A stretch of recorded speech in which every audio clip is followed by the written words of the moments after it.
Gemini. Okay, you've got Jupiter in your own sign this month. Jupiter, the planet of luck, blessings, and expansion, is in Gemini. You are lucky, Gemini, to have it. Okay, so you're going to have a great 4th of July with the moon and Jupiter in Gemini. Enjoy it. Now, Venus is going to be in Virgo later in the month, and while Mercury is retrograding, so at some point they're going to meet up, and this can cause misunderstandings. Okay, so make sure that your love, that you're clear if you're texting, that people understand what you mean. Okay, just keep all that in mind. We have a square with Saturn and Neptune with you this month because you are both immutable signs, and you have a trine with Pluto. And later in the month, you'll have a trine with Mercury.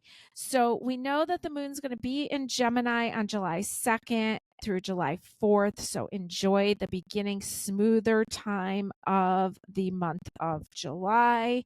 I pulled a couple cards for you in a pre-reading just to make sure I know what I'm talking about with you. Your first card is the 9 of Cups. Live in a constant state of gratitude. I love her little teacup situation and her little bus there. Okay, there's a state of gratitude you're being asked to live in. I think, Gemini, you can do that. You are pretty flexible, and I think that you often look at the bright side of things. Now, your second pre-reading card is the World card. Fabulous card. Okay, like I was saying before to Taurus, when this card came up, it reminds me of Venus or Saturn and Pisces, where it's like this is a Saturn card, a card of success. But Pisces would be like when you go on vacation and you celebrate your success. Okay, so there is your World card. You also got the 2 of Pentacles, trying to weigh things out back and forth. This is a relationship card. Pentacles is anything of value. Okay, so this is your pre-reading here, Gemini.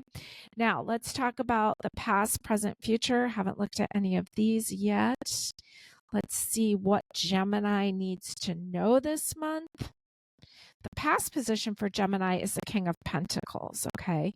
Now, the King of Pentacles is pretty like, he's like the king of the home and here's his compound and he's got everything he could offer. But you may have been like a Gemini might feel like they need more socialness than this, or they need to get up and go. But it's almost like the party's going to come to him. Okay. Now, the present situation is a Page of Wands. Just because you're passionate about it doesn't mean it'll be effortless.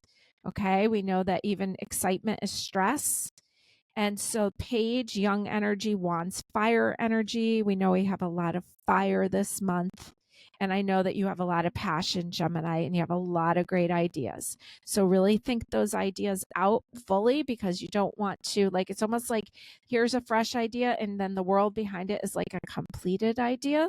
Make sure that your new ideas are things that you really want to carry through. Okay. Your future position is the Page of Pentacles, and it says, when life gives you lemons, make enchanted lemonade. Okay, so you're always going to bounce back, Gemini. You just are. Let's see what you need to know. I'm breaking it down week by week. I'm using these little everyday witch minis that come in so handy.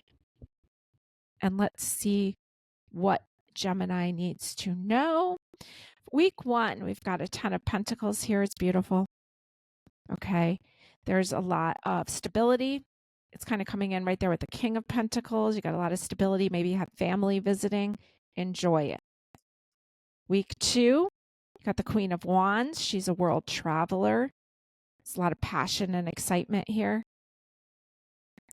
Week 3, you got the 5 of Swords. It looks like people are like, what the heck are you doing now, Gemini? There's a change of thought, change of mind, maybe change of plans. You did have the when life gives you lemons, make lemonade. So maybe there's some things that went askew, but you will always bounce back. Week 4, here's the 3 of Cups. There's a celebration going on down there.